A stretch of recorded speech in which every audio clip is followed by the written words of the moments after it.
फरहाना ने मालती की तारीफ की कि जो उसने आज ड्रेस पहनी हुई है बहुत अच्छी लग रही है इसमें। तो उसने कहा तुझे चाहिए क्या, तुझे दे दूं? मालती ने कहा। तो उसने कहा नहीं मुझे कोई जरूरत नहीं है, मैं तो एक चादर भी ओढ़ लूं तो मैं उसमें अच्छी लगती हूँ। तो इस चीज पे मालती का क्या तुक बन रहा था कि वो कह रही है कि तू वो भी पहन ले तो तू अच्छी लगेगी, बीप कर दी गई। अब वो बिकनी के बारे में थी, टू पीस के बारे में थी, किस चीज के बारे में वो कह रही थी कि तुम ये चीज भी पहन लो तो अच्छी लगो। ये भी नहीं कि गर्ल्स टॉक चल रही है उसमें तुमने बैठ के बात कर दी, नहीं, सारे लड़के खड़े और तुम इतनी बेहुदा बात कर रही हो। सबकी जो है आंखें फट गई कि ये क्या कहा है तुमने। प्रणीत ने उसको जोक लेने की कोशिश की और बदलने की कोशिश की। तो अभिषेक ने उसको कहा कि फरहाना की जबान से बच के। फरहाना ने तो कोई बात ही नहीं की। फरहाना ने कहा मेरी जबान को तो कुछ भी नहीं है, मैंने तो कुछ भी नहीं किया, इसकी जबान देखो, ये इतनी इतनी बुरी बातें कर रही है।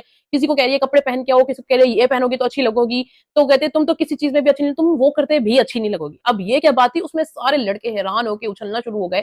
किसी ने भी इस चीज का स्टैंड नहीं लिया, फरहाना ने भी नहीं लिया, खुद खड़ी हो जाती, इतनी फजूल फजूल बातों में तू लड़ रही है, इस चीज में तो तुम्हें लड़ना बनता था। और ने पूछा क्या बात हुई है ऐसी, तो सारा उलट के फरहाना पे डाल दिया कि फरहाना ने ऐसा कहा है। तो फरहाना को इस चीज की बड़ी बुरी, उसने कहा मैं ड्यूटी नहीं करूंगी, तुमने मेरे बारे में इतनी फजूल बात की, मैं कभी इतनी गंदी लैंग्वेज यूज नहीं करती, तुम्हें वक्त क्यों फरहाना लड़ रही है जब वहां खड़ी थी ऑन द पॉइंट। उसी वक्त में लड़ना चाहिए था उस बात के ऊपर मालती से। उसको गुस्सा किस पे कर रही है, वो मृदुल पे कर रही है कि तुमने मेरे पर वो बात क्यों डाल दी।